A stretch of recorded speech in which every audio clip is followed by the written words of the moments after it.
Hey, good rising, everybody. It's only 7:15 in the morning. My kids are up. They've been up for like half an hour already. And I'm just reading a text, excuse me. And I just wanted to start my daily video recording early. I was just nursing, as you could see.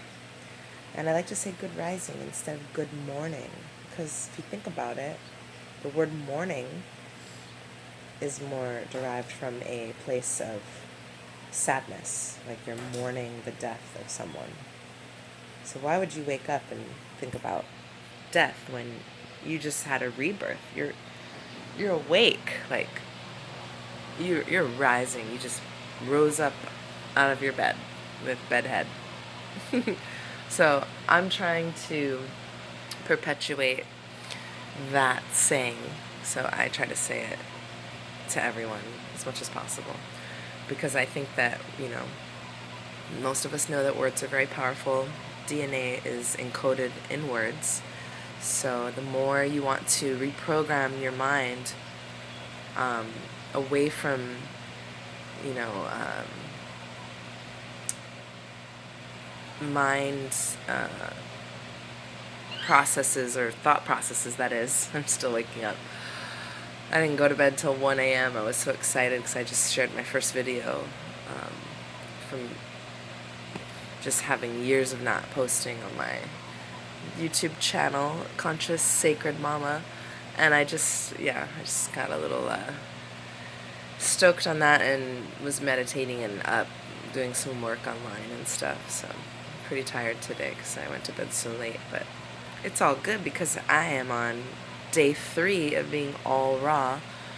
Not going to touch anything cooked. Not even one little piece of anything that has been put through the fires, because for me, I have more energy when I'm living on life force, 100% life force food. And I'll show you my plants later that I have here where I'm living right now that I eat from. One of them includes kale, and I even have my own Hawaiian chili pepper. And I'm going to lay back down and just talk more about how words are DNA encoded. So, of course, your thoughts are too. We are like computers. We've been programmed for many, many years and many, many past lives. If you believe in such things, which I study and I do, so I believe, we have 1,000-year-old DNA, obviously, thousands and thousands of years old. We're virtually infinite, and the DNA within us is programmable. We can upgrade or downgrade. So it's a daily thing. Are you going to upgrade and eat something healthy, or are you going to downgrade and have something deep fried and, animal that's going to run through your body and influence your thoughts? Because, there are parasites within our body, good ones that we only need very little of, and then there's the ones that, wreak havoc and that actually can control your mind and tell you when you're hungry. And most of them, of course, are in your gut, and your gut speaks to you and tells you what you want. It's like a second brain. Just like the heart actually is virtually the second brain if you look at it. So maybe the stomach's the third brain if you want to look at it that way. So you have your primary source of cognitive thought processes, and then you have your heart, which is, honestly, your heart's probably more primary than your mind. But then you have your belly. You have this gut down here that, based off of the amount of parasites you have in there, what you've been eating the last 30 days, 6 months ago, especially if it's an animal product, it sits in the shelves of your colon, and it influences your mind and your decision making.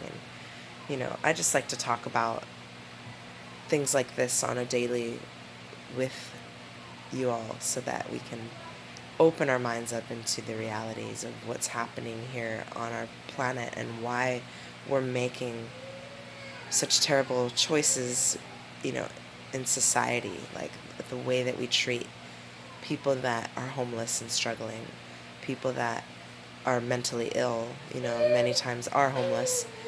It's attached to the way that they're eating, of course, the way that they were raised, all the above. I'm going to make this a quick one and let you go. But this is my third day being completely raw.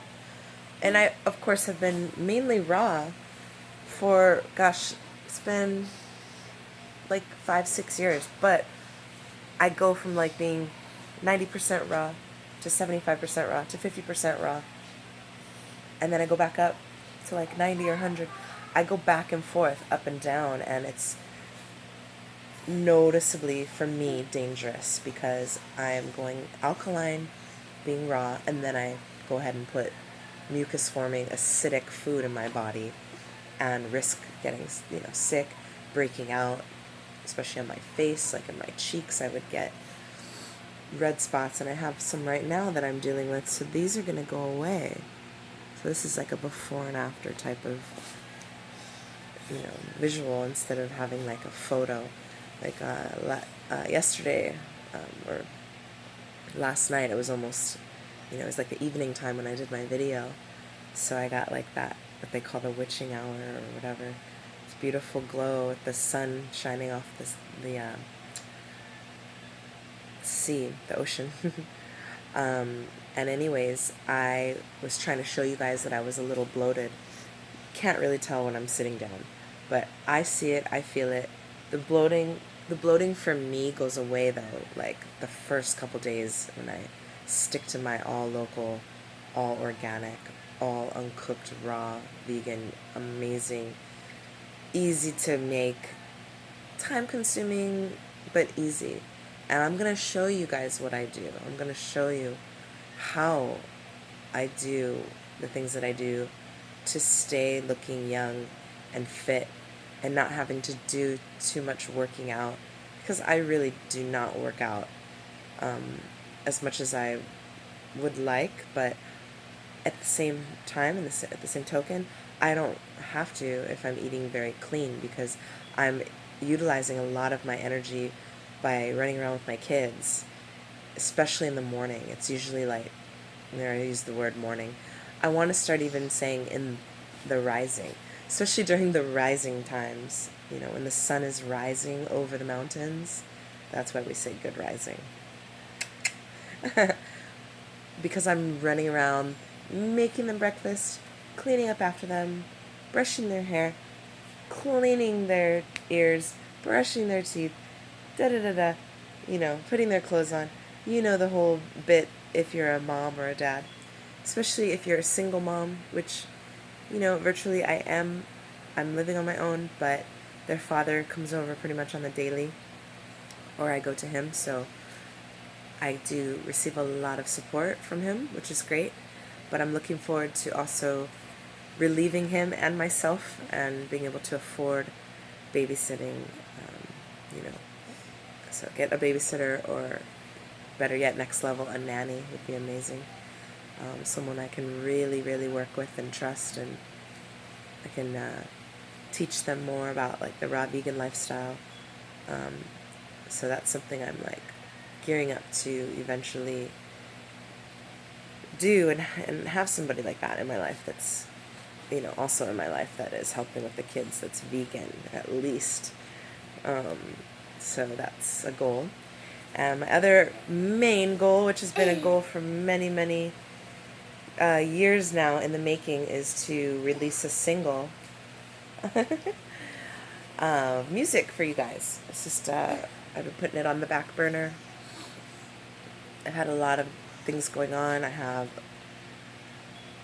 been slowly breaking ground with being comfortable with being single. I always like to use those little quotation marks because you're never really alone, you're always with Creator, you're always with Father Heaven and Mother Earth, you know, as cheesy as that might sound for some of you people that aren't, you know, into spirituality or religion. I'm not in a actual assembled religion of any sort.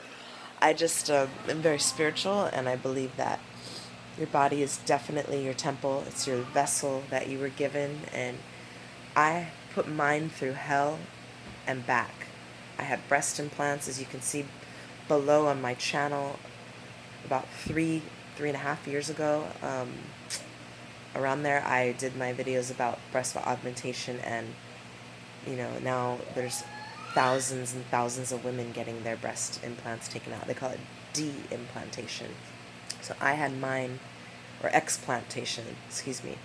So I had mine explanted back in 2012, and it was the best thing I had ever done because I was getting very sick with those foreign objects in my body. I also have a lot of tattoos. The ink is not vegan. This is going to be a short video, but hey, it's long. I just want to do like kind of an overview of what I'm going to be talking about. But I'm going to be talking about a lot of things about my body and what I have done to my body, and the things I did and have done, you know, that have made me sick, and how I was able to heal, and how I'm still healing from major food addiction. I have problems with like letting go of people, places, things. Having been adopted at 6 months old, taken from my mother, only breastfed for 1 month. I've been feeding my kids breast milk for 6 years now straight. 1 month I was fed breast milk. Ripped away from my mother at 6 months old to be adopted by my aunt and uncle and go into a situation that was good but not very healthy long term, because there was a lot of power struggles within the family, a lot of dysfunction with my grandparents and my parents, and now I have a court battle with my parents. So fast forward, life is definitely very challenging, and it's definitely been a heaven and hell situation, like I think a lot of us can, you know, relate to. I'll get into everything personal here because this is a platform for me to do so, and, excuse me, and to help others and help myself, because it's a therapeutic process that I can go through and share with you. And yeah, so I'm going through a lot, being newly on my own. I've been in a new place on the west side in Waianae, beautiful Waianae, gorgeous mountains. I have to show more of those for a month now, so I'm working things out, but we're going to go and have breakfast now. It's almost 7:30, and we eat breakfast between 7 a.m. and 9 a.m. for optimum digestion, and we'll talk about that because I study an ancient practice, and I will definitely get into all that with you very soon. Much love and aloha.